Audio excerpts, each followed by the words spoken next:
প্রিয় বন্ধুরা, আমি সম্রাট তোমাদের সবাইকে আন্তরিকভাবে স্বাগত জানাই তোমাদের নিজেদের ইউটিউব চ্যানেল সম্রাট এক্সক্লুসিভে। আজকের এই ভিডিওতে সমস্ত উচ্চ মাধ্যমিক পরীক্ষার্থীদের জন্য কে বাঁচায় কে বাঁচে এই গল্পটি থেকে কিছু অতি গুরুত্বপূর্ণ প্রশ্ন তোমাদের জানাবো। এই প্রশ্নগুলি কোনো তথাকথিত সাজেশন নয়, এগুলিকে সঠিকভাবে প্র্যাকটিস করলে টেস্ট থেকে শুরু করে উচ্চ মাধ্যমিক প্রতিটি পরীক্ষাতেই তোমরা কয়েক কদম এগিয়ে থাকবে। একই সঙ্গে কোন প্রশ্নগুলি বিগত বছরগুলিতে উচ্চ মাধ্যমিকে এসে গেছে, কত সালে এসেছে, সেগুলিও আমি তোমাদের জানিয়ে দেব। সবার আগে জানিয়ে রাখি, মানিক বন্দ্যোপাধ্যায়ের লেখা কে বাঁচায় কে বাঁচে গল্পটি 50-এর মন্বন্তরের প্রেক্ষাপটে লেখা একটি অত্যন্ত মানবিক আবেদনে সমৃদ্ধ গল্প। যে গল্পের প্রধান চরিত্র মৃত্যুঞ্জয়, সে একজন অনাহার ক্লিষ্টের মৃত্যু দৃশ্য দেখে, তারপর তার মধ্যে অদ্ভুত কিছু পরিবর্তন হয়, শেষ পর্যন্ত সে গিয়ে নিরন্ন মানুষদের ভিড়ে নিজে মিশে যায়।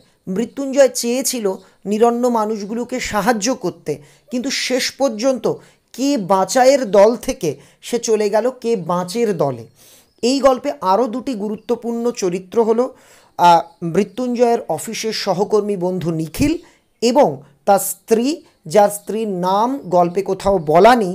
গোটা গল্পে মৃত্যুঞ্জয়ের স্ত্রীকে টুনুর মা এই নামে পরিচয় দেওয়া হয়েছে।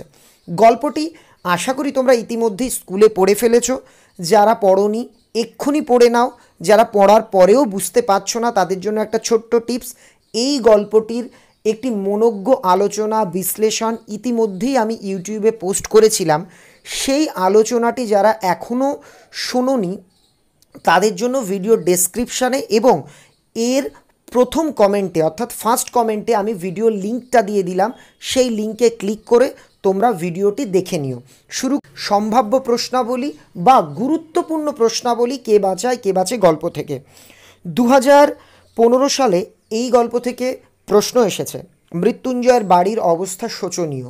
মৃত্যুঞ্জয় কে, তার বাড়ির অবস্থা কেন শোচনীয়? 2016 সালে প্রশ্ন এসেছে, নিখিল ভাবছিল বন্ধুকে বুঝিয়ে বলবে, এভাবে দেশের লোককে বাঁচানো যায় না। নিখিল কি ভেবেছিল, তার পরিণতি কি হয়েছিল? 2017-তে এই গল্পটি থেকে কোনো প্রশ্ন আসেনি। 2018-তে এসছে। তারপর দিন দিন কেমন যেন হয়ে যেতে লাগলো মৃত্যুঞ্জয়ের এই পরিণতির কারণ কি? 19-এ এই জায়গা থেকে প্রশ্ন এসে, ভুরিভোজটা অন্যায় কিন্তু না খেয়ে মরাটা উচিত নয় ভাই। এই বক্তব্যের মধ্যে দিয়ে বক্তার চরিত্রের কোন দিকটি ফুটে উঠেছে, অর্থাৎ নিখিলের চরিত্রটি বর্ণনা করো। এবছরের জন্য এবছর ফাইনাল এবং টেস্ট পরীক্ষার জন্য এই গল্প থেকে যে প্রশ্নগুলি গুরুত্বপূর্ণ তা হলো, টুনুর মায়ের চরিত্র। এই প্রশ্নটি হুবহু এভাবে না দিয়ে বিভিন্ন লাইন তুলে তোমাদের কিন্তু দিতে পারে। কেমনভাবে দিতে পারে, যেমন দেখো, গত বছর ভুরিভোজটা অন্যায় না খেয়ে মরাটা উচিত নয় ভাই, এই লাইন তুলে দিয়েছে বক্তার চরিত্র। ঠিক সেই রকম তোমাদের এভাবে প্রশ্নটা আসতে পারে, ওর সঙ্গে থেকে থেকে আমিও অনেকটা ওর মতো হয়ে গেছি, বক্তাকে তার চরিত্রটি বিশ্লেষণ করো, এটি আসতে পারে। দ্বিতীয় যে প্রশ্নটি আসতে পারে, মৃত্যুঞ্জয়ের চরিত্র আলোচনা করো।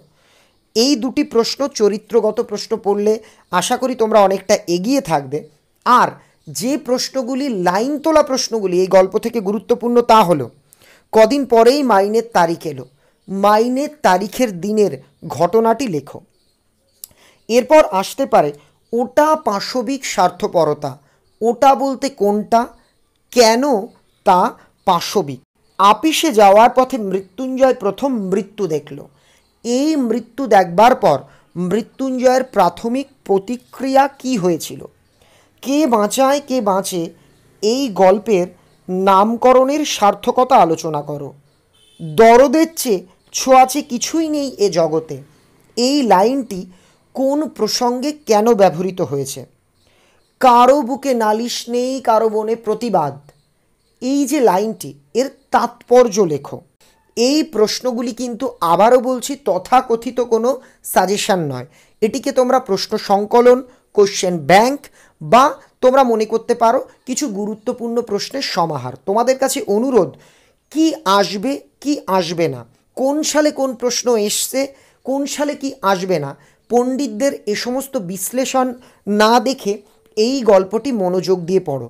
অনেক পণ্ডিতেরা বলছেন এই গল্পটি থেকে নাকি 2020 সালে প্রশ্ন আসার সম্ভাবনা কম। কিন্তু মনে রাখবে, পরীক্ষকেরা বোকা নন।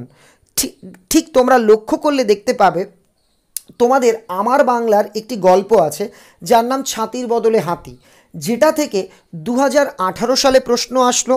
পণ্ডিতেরা বলা শুরু করলো 19-এ এর থেকে প্রশ্ন আসবে না।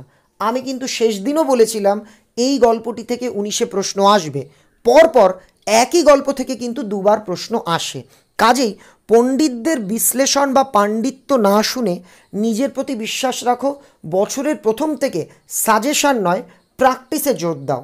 তোমাদের প্র্যাকটিসের জন্য যে প্রশ্নগুলি বলা হলো সেগুলি মন দিয়ে, অন্যদের মতো তোমাদের বিভ্রান্ত করতে বলবো না, দুটো পড়লেই কমন। আমি তোমাদের বলবো সবগুলো পড়ো। বছরের শেষ অংশে তোমাদের জন্য নিশ্চয়ই সাজেশান দেওয়া হবে, যা দেওয়া হবে সেটা পরীক্ষাতে আশা করি তোমরা কমন পাবে। কিন্তু বছরের প্রথম থেকেই সাজেশানের মুখাপেক্ষী হয়েও না, বরঞ্চ সিলেবাসটাকে জানো, সিলেবাসটাকে বোঝো, সাফল্য পাবেই। সবাইকে শুভেচ্ছা জানিয়ে আজকের ভিডিও শেষ করলাম। বিনামূল্যে সাবস্ক্রাইব করো সম্রাট এক্সক্লুসিভ চ্যানেলটিকে, আর পাশে থাকা ঘন্টার ছবির উপর ক্লিক করো আমার সমস্ত নোটস সাজেশন সবার আগে পাওয়ার।